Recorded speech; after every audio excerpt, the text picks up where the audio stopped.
क्यों होता है ऐसा कि उन कामों में प्रभु की कोई संलिप्तता या संलग्नता नहीं है, वो संलिप्त नहीं होते उनमें। सब जीव को कर्म करने की छूट और आज़ादी दी है, केले दुनिया में भेज दिया गया, जैसा तू कर्म करेगा वैसा पालेगा। चलो, और कहीं जो भी कर्म करता है, दुनिया का लंबा चौड़ा बड़ा विशाल क्षेत्र है, कहीं भी जाओ, कुछ भी करो, कुछ भी खाओ, कुछ भी पीओ, कुछ भी बोलो, कुछ भी पहनो, हर प्रकार से स्वतंत्र हो। जब सब प्रकार की स्वतंत्रता मिली हुई है तो जीव कुछ भी करता है। आज़ादी इंसान को बिगाड़ती भी है। अंग्रेजी में एक कहावत है कि चेक्स एंड बैलेंसेस थ्योरी बोले हैं, चेक्स एंड बैलेंसेस, जो इंसान पर समय समय पर उनकी चेकिंग होती रहे और उसको बैलेंस को जो बनाता रहता है वो कभी बिगड़ता नहीं है। जिसको कोई चेक करने वाला सुप्रीम पावर उसके ऊपर नहीं हो तो बिगड़ जाएगा। अगर किसी ने पूरी पावर मिल जाता है, पावर जिसको पावर करप्शन में एब्सोल्यूट पावर करप्शन एब्सोल्यूट, कि इंसान को शक्ति बर्बाद करती है और पूर्ण शक्ति उसको पूर्ण रूप से बर्बाद करती है, क्योंकि सर्वोच्च होने के बाद वो सोचता है कि मुझे कौन कहेगा या मैं जो बोलूँगा वही कानून होगा, वो सुप्रीम होता है। परंतु जो ये सत्ता शक्ति ताकत है प्रभु की, वो किसी के साथ किसी प्रकार का ना तो बदला लेने की उसकी कोई नीयत है, ना किसी को इनाम देने की उसको नीयत है। जो इंसान जैसा अपना कर्म करता है वो वैसा ही भोग लेता है, वो देखता रहता है। इसीलिए चेतावनी यही दी जाती है कि तुम अपना कर्म सुधारो। आखिरी सत्संग था यहाँ का सिलीगुड़ी का, उसमें भी जब मैंने ऐसी कुछ बात बोली तो मेरे याद आई एक बात कबीर साहब की। कबीर साहब ने वैसे ऐसी कोई जगह नहीं छोड़ी कि हम कोई भी अगर बात का जिक्र करें, चर्चा करें, तो उसमें कि कबीर साहब ने उसको अछूता छोड़ा हो। एक एक शब्द की जहाँ खोजोगे, जहाँ पाओगे, उनकी शिक्षा मिलेगी। इसीलिए उनको पूर्ण संत का दर्जा दिया गया, उनको परमात्म रूप माना गया और इसीलिए उनकी मान्यता थी इतनी ज़्यादा, आज भी है। तो उनके से वो शब्द में गाया भी करता पहले, वो कहें कि अगर तुम अपने जीवन को संवारना चाहते हो, सुधारना चाहते हो, अच्छा बनाना चाहते हो, तो अपने अगत के कांटे बोआरो, उसमें कांटे ना बो। कांटे बोओगे तुम्हें उल्टे लगेंगे। कुदरत का नियम है, जैसा बीज बोते हैं ना उसको वैसा फल लगेगा। धोखा, छल, कपट, बेईमानी का अगर तुम्हारा विचार है ना, तुम्हारे साथ वही होगा। अगला नहीं करेगा, लेकिन क्योंकि तुमने बीज बोया उसका कर्मफल भी तुमने मिलेगा, और किसको मिलेगा। तो के था शब्द था, अगत में मत न्यारे बोवे सूल लागेंगी तेरे, मत न्यारे बोवे सूल। अगत में कांटे ना बो, क्यों ना बो, तेरे लगेंगी और किसी का नहीं लगेंगे। लेकिन कांटे बोने वाला है, वो कांटे जो बोता है उसको कांटे लगेंगे। तो आपको हिदायत ये दी जाती है कि आप फूल बो। फूल बोने का मतलब है अच्छे कर्म करो, किसी को खुशी दो, शरीर से दो, मन से दो, धन से दो, किसी भी प्रकार से तुम उसकी सेवा स्वरूपा करके, अच्छी वाणी बोल के, अच्छा व्यवहार करके उस तुम अच्छा करते हो, वो फूल बोना है। क्योंकि तुम अगर फूल बोओगे, तुम्हारे अगर आगे कोई कांटे बोता है, तुम्हारे साथ कोई बुरा बर्ताव व्यवहार करता है, उससे ये चिंता ना करो तुम बदले में बुरा करो, नहीं। वो अगर कांटे बोता है तुम उसका भला करो, नेक काम करो, फूल बो। क्यों? उसको तो उसके किए हुए कांटे मिलेंगे, आपको आपके बोए हुए फूल मिलेंगे। इसलिए कही, जो तो को कोई कांटा बोए रे, जो तो को कोई कांटा बोए रे, तू बोवा को फूल अगत में मत न्यारे बोए सूल लागेंगी मतनारे बोवे सूड़े अगत में, मतनारे बोवे। हम शायद ये भूल जाते हैं कि कोई देखता नहीं है, हम शायद ये भूल जाते हैं कि कौन जानता है कि इसको क्या करना पड़ेगा, लेकिन इतना बड़ा जो कारोबार चलाता है वो बेवकूफ़ नहीं है। इतनी रचना जिसने रची है, जिसने हर प्रकार का बैलेंस बना के इस पर प्रकृति के खेल को देखोगे, कभी एक मिनट कभी फुर्सत मिले तो सोचा करो कि क्या क्या रचना रच के किस ढंग से उसने इसको चलाया हुआ है। कोई अपने दुख की चर्चा करता है, किसी की संतान नहीं होती वो चर्चा करता है, किसी की संतान होकर गुजर जाती है वो दुख के लिए रोता है, किसी के पास धन गरीबी है उसके लिए धन नहीं है गरीबी है वो रोता है, किसी के पास धन है वो रोता है, किसी के पास काम नहीं वो रोता है, कोई अन्न का भूखा है, कोई धन का भूखा है, कोई और किसी चीज़ के लिए तड़पता है।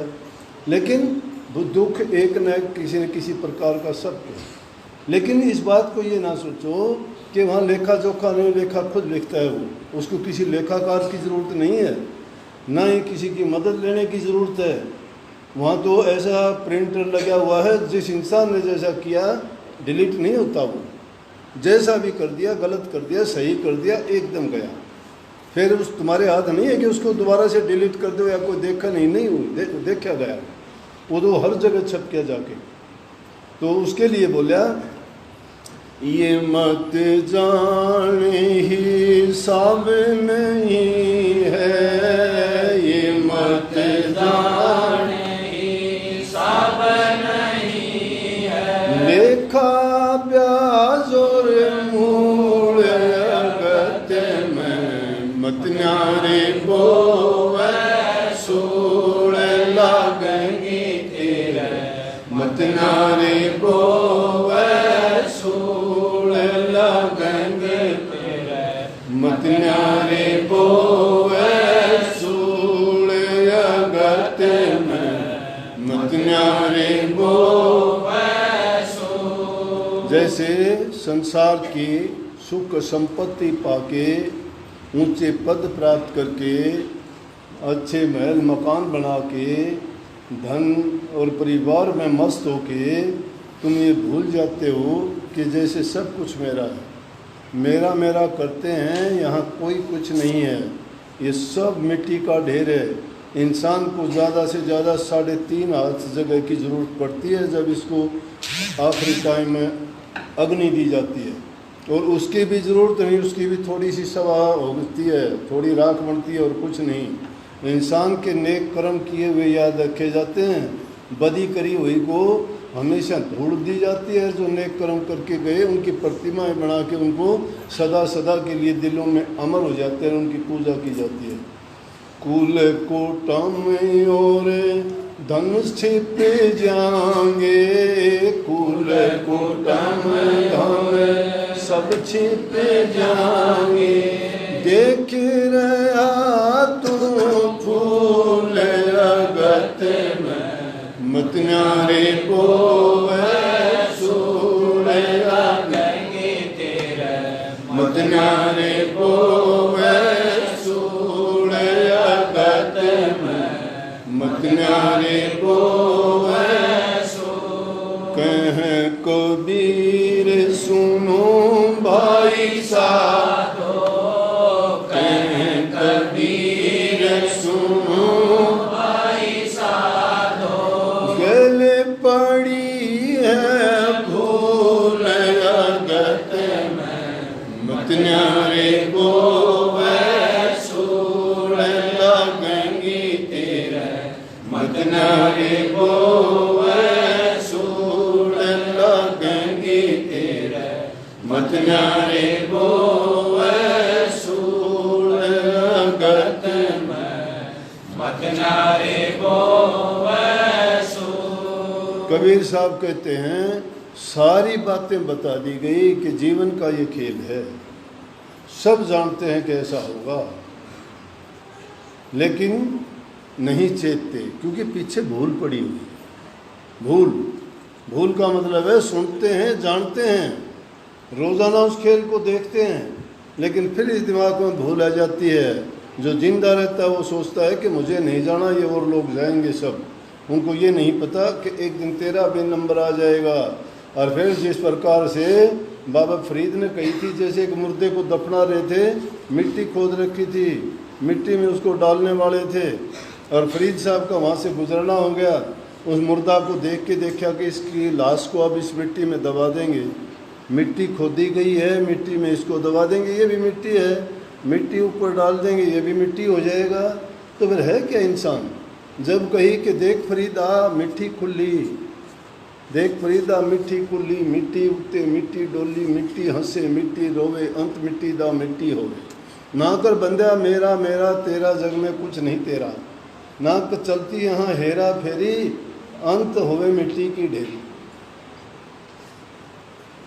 3.5 हाथ जमीन बचे, कौन समझता है? इसलिए कबीर साहब कहते हैं कि गैल पड़ी है भूल, दिमागों पर यह भूल पड़ जाती है इंसान की। कितना समझाओ कितना बुझाओ, अपनी उससे बाज नहीं आते। इसलिए जीवन का मकसद प्यार करना है। प्यार जो करता है वो मनों को जीत लेता है। मन जिसका जीत लेता है उसके दिल में पाप कर्म नहीं होता। पाप कर्म वो होता है किसी के दिल को दुखा के कोई उस कर्म करता है। किसी के दिल को सुखी करके जो कर्म करता है उससे बढ़ के कोई धर्म नहीं है दुनिया में। धर्म नाम इसका है किसी को खुश करना, खुश रहना, खुश रखना। हंसी कितने लोगों को आती है, कितनी बार आती है, कितने कब इतने अवसर आते हैं, कितनी बार हंसते हो दिन में आप?